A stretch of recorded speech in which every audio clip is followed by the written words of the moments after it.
الحمد لله رب العالمين والعاقبة للمتقين والصلاة والسلام على سيد الأنبياء والمرسلين وعلى آله وأصحابه أجمعين. أما بعد، قال الله تعالى: وقد مكروا مكرهم وعند الله مكرهم وإن كان مكرهم لتزول منه الجبال. سامعین محترم، الحاد یہ عقل کے منافی اور متصادم ہے، لیکن اس کے بعد بھی یہ فتنہ آج کل کے نوجوانوں میں کثرت سے پایا جا رہا ہے۔ آج ہم وہ ان اسباب کے بارے میں آپ کے سامنے ذکر کریں گے کہ وہ کون سے اسباب اور وجوہات ہیں کہ جس کی وجہ سے ایک انسان اس فتنہ الحاد کا شکار ہوتا ہے۔ پہلا سبب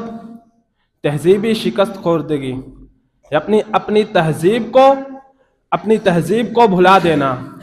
آج کل کے نوجوانوں کے اندر اس چیز کا بہت زیادہ رجحان ہے کہ آج کے نوجوان نے اپنی قوم اور اپنے اصل ورثے کو بھلا کر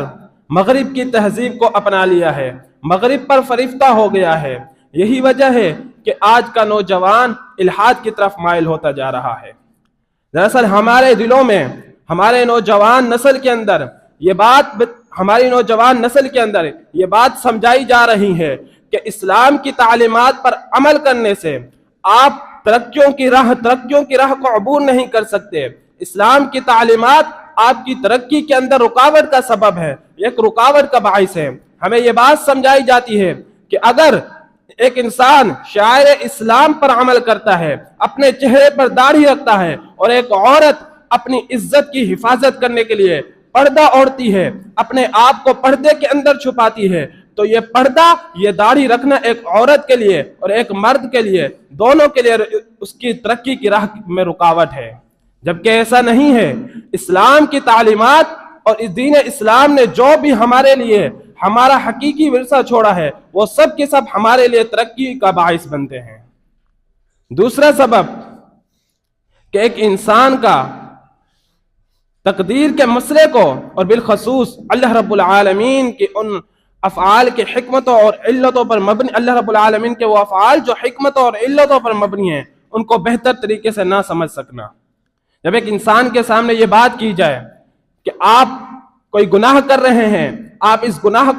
گناہ کے کام کو چھوڑ کر ہدایت کی طرف لپٹیے۔ اگر ایک انسان زنا کرتا ہے، آپ اسے یہ بتائیں کہ یہ جو زنا کر رہے ہیں، یہ زنا ایک گناہ کا کام ہے، گناہ کا عمل ہے۔ سود خور کو جب آپ یہ بتائیں کہ یہ سود گناہ کا عمل ہے، چوری کرنے والے کو جب آپ یہ سمجھانے کی کوشش کریں کہ آپ جس راستے پر چل رہے ہیں یہ گناہ کا عمل ہے، دین اسلام نے اس کے اوپر حدود نافذ کی ہیں، تو اس انسان کا آگے جواب یہ ہوتا ہے، جو ہر چیز تقدیر کے اوپر رکھ کے یہ بات کر دیتا ہے کہ اگر اللہ رب العالمین نے میری تقدیر میں ایسا لکھا ہے، اگر اللہ رب العالمین یہی چاہتا ہے تو میں اس لیے ایسا کر رہا ہوں، کیونکہ میری تقدیر میں سب کچھ لکھ دیا گیا ہے، جبکہ ایسی بات نہیں ہے۔ اللہ رب العالمین نے ہر انسان کے لیے دو راستے بنائے، اِنَّا هَدَيْنَاهُ السَّبِيلَ إِمَّا شَاكِرًا وَإِمَّا كَفُورًا۔ ایک اور مقام پر فرمایا وَهَدَيْنَاهُ النَّجْدَيْنِ، انسان کے لیے دو راستے بنائے گئے ہیں، ایک بھلائی کا راستہ اور ایک برائی کا راستہ ہے۔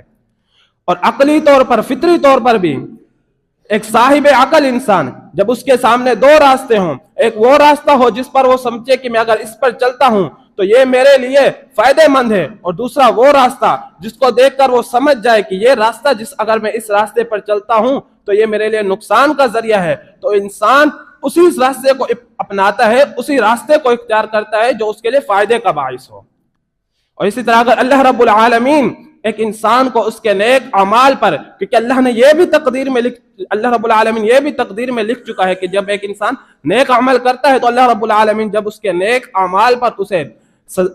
جزائے خیر عطا فرماتا ہے، تو اللہ رب العالمین اس کے گناہوں پر، اس کی برائیوں پر اسے عذاب میں بھی مبتلا کر سکتا ہے۔ تیسرا سبب یہ کہ اہل کفر کے درمیان سکونت اختیار کر لینا، اہل کفر کے درمیان اپنے تعلقات کو مضبوط رکھنا،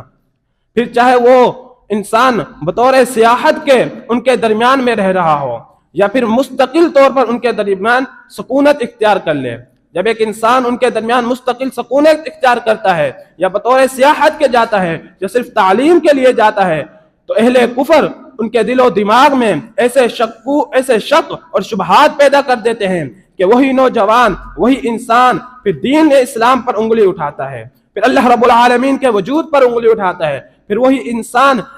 دین محمدیہ پر انگلی اٹھاتا ہے۔ اللہ رب العالمین کا فرمان ہے وَقَدْ مَكَرُوا مَكْرَهُمْ وَعِنْدَ اللَّهِ مَكْرُهُمْ وَإِنْ كَانَ مَكْرُهُمْ لِتَزُولَ مِنْهُ الْجِبَالِ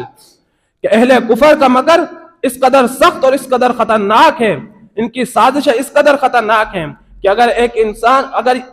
یہ لوگ چاہے تو پہاڑ کو بھی ہلا سکتے ہیں، ان کا مکر اتنا خطرناک ہے کہ ایک پہاڑ بھی ان کے مکر سے ہل جائے۔ اللہ رب العالمین سے دعا کرتے ہیں کہ اللہ رب العالمین ہم سب کو ہر طرح کے فتنے سے محفوظ رکھے، اللہ رب العالمین ہم سب کو صحیح معنوں میں قرآن و سنت کو سمجھ کر اور اس پر عمل کرنے کی توفیق عطا فرمائے۔ وآخر دعوانا الحمد للہ رب العالمین۔